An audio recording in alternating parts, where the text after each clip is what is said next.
गणनायकाय गणदैवताय गणाध्यक्षाय धीमहि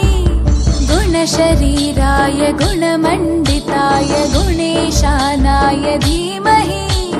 गुणातीताय गुणाधीशाय गुणप्रविष्टाय धीमहि एकदन्ताय वक्रतुण्डाय गौरीतनयाय धीमहि गजेशानाय भालचन्द्राय श्रीगणेशाय धीमहि एकदन्ताय वक्रतुण्डाय गौरीतनयाय धीमहि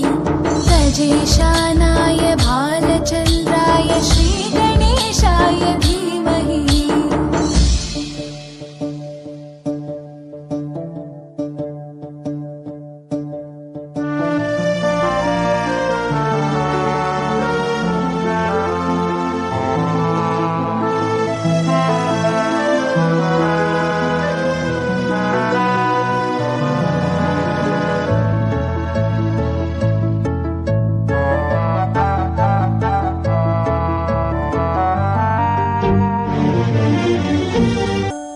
गानचतुराय गानप्राणाय गानान्तरात्मने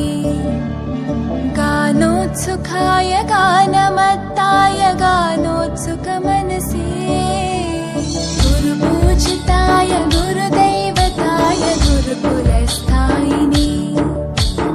गुरुविक्रमाय गुह्यप्रवराय गुरवे गुणगुरवे गुरुदैत्यकलक्षेत्रे गुरुधर्मसताराध्याय गुरुपुत्रपरित्रात्रे गुरुपाखण्डकण्टकाय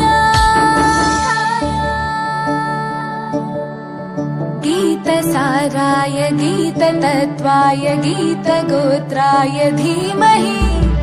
गूढगुल्फाय गन्धमत्ताय गोजयप्रदाय धीमहि गुणातीताय गुणाधीशाय गुणप्रविष्टाय धीमहि एकदन्ताय वक्रतुण्डाय गौरीतनयाय धीमहि गजेशानाय भालचन्द्राय श्रीगणेशाय धीमहि